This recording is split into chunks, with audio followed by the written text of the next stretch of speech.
саламатсыздар ма оқушылар? Бүгінгі жаңа тақырып өтетініміз көп бұрыштар. Оған дейін кешегі тақырыпта біздер бұрыштар туралы өткенбіз. Бүгінгі жаңа тақырып, сондықтан дәптерлерімізді ашайық.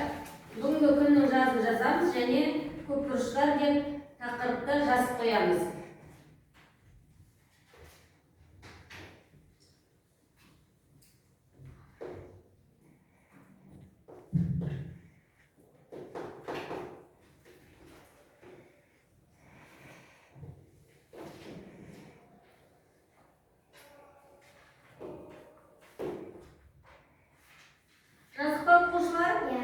Жақсы. Көп бұрыштар дегеніміз бұл геометриялық фигураларға жатады.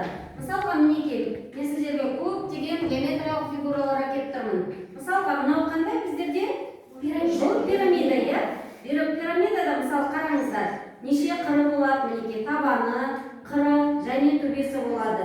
Кез келген біздерде берген фигуралардың бәрінде да төбесі, қабырғасы және қырлары болады. Мысалға, мінекей, мынау бізде неше бұрыш қараңыздар? 5 бұрыш. Ал мынада қарайық. Бұл қандай? Көп бұрыш. Бұнда бұрышы көп болғандықтан бұларды қарасақ көп бұрыш. Ал егер мынаны қарайтын болсақ, бұл қандай бізде? Шаршы. Ал егер мінекей, төртбұрыш болып, тік төртбұрышты фигуралар болып есептеледі екен. Жақсы, жазып алайық. Бүгінгі 5 бұрышты саламыз суретін.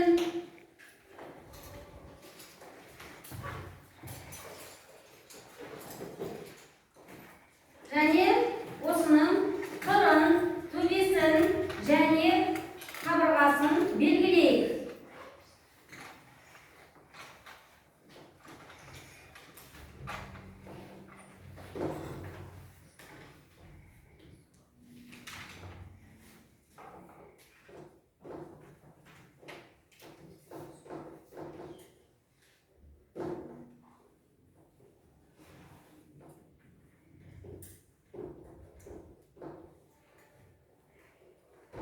Мінекей, төбесі, қабырғасы және бұрышы болады екен көп бұрыштардың.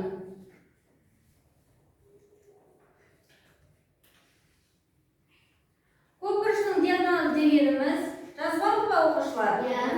Бір қабырғаның екінші қабырғамен қосатын, қарама-қарсы қосатын сызықты диагональ деп атаймыз.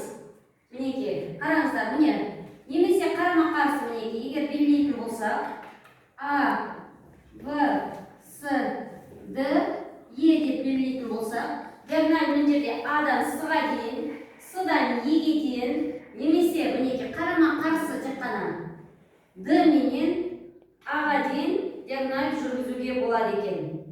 Түсінікті ме оқушылар? Енді әрмен қарай осыған байланысты есептер шығарайық. Есептер шығару барысында тақырыпты түсінеміз. 885-ші есеп. Кім шығады тақтаға? Бұл жерде ұзындығы берілген, ені берілген, сол тік төртбұрыштың периметрін табу керек. Кім шығады? Алуға келе ғой.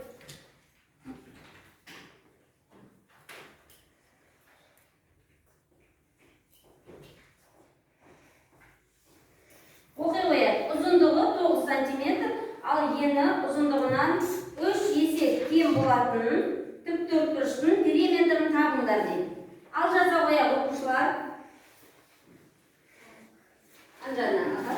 885-ші есеп. Қалғандарымыз отырып, дәптерімізге жазып отырамыз.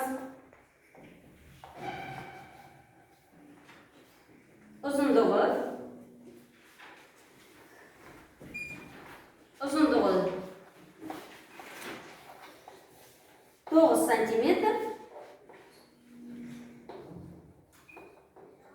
ал ені 3 есе кем дейді. 3 есе кем деймізді. стрелкамен белгілей қоямыз. Дұрыс.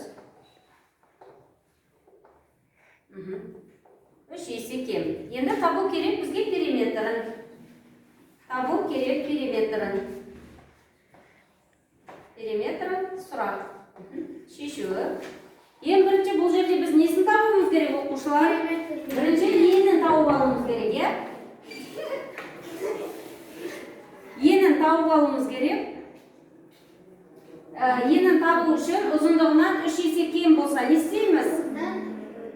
Есе кем болса бөлеміз. 9-ды бөлеміз 3-ке. Сол кезде бізде несі шығады?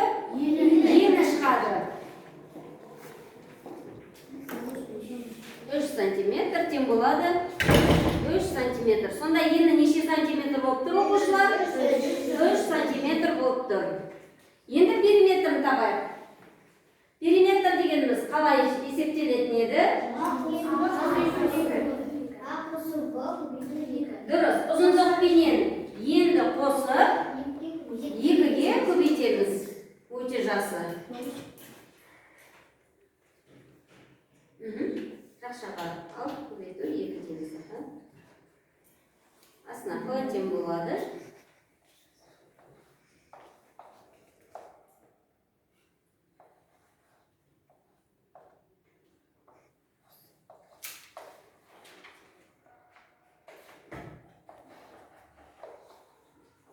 Көбейтеміз 2-ге. 12-ні 2-ге көбейтеміз 24. Сонда периметр қанша болып тұр? 24 сантиметр болып тұр екен.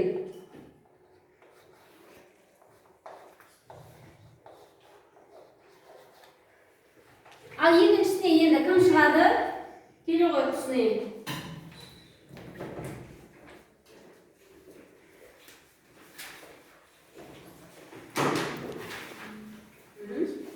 Бұл жерде оқушылар қарай енді.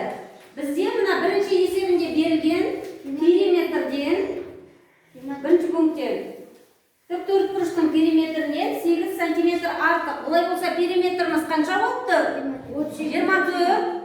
8 қосамыз 8, сонда 32. Периметріміз сонда тең 32-ге. Бұл жерде біздерде не беріп тұр? Шаршы беріп тұр, е?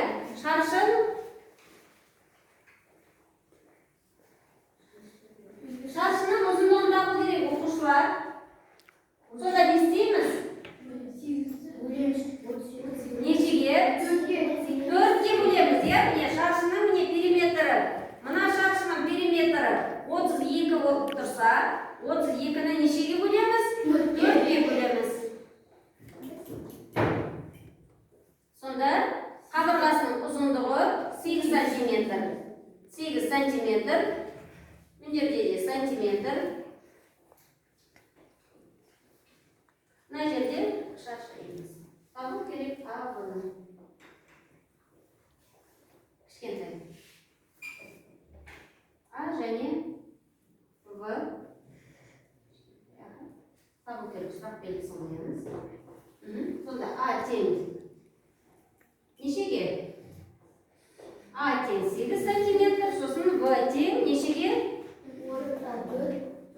8 сантиметр.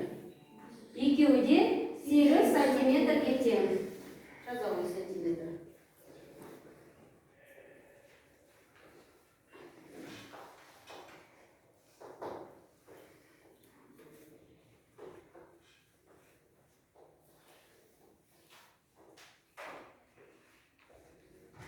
Жақсы, отыра қойып.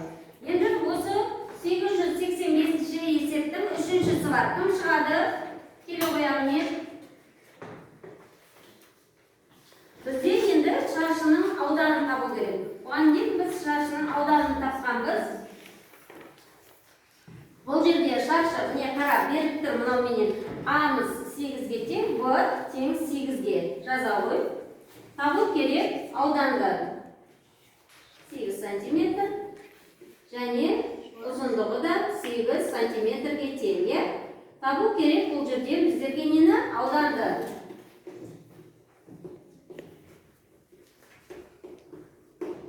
Табу керек ауданды.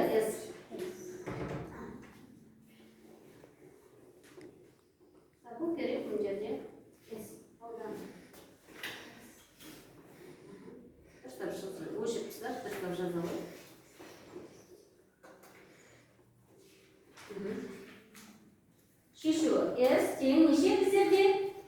Бірінші шаршының несін тауып алайық. S тең A квадрат, е? Жаза ғой. S тең A квадрат. Шаршының ауданын табу ұзындықтарының квадратына тең болады екен. 8-дің квадраты. S тең, неге жазамыз? S тең 8-дің квадраты. 8-дің квадраты неше оқушылар? 64. Тең болады 64 сантиметр.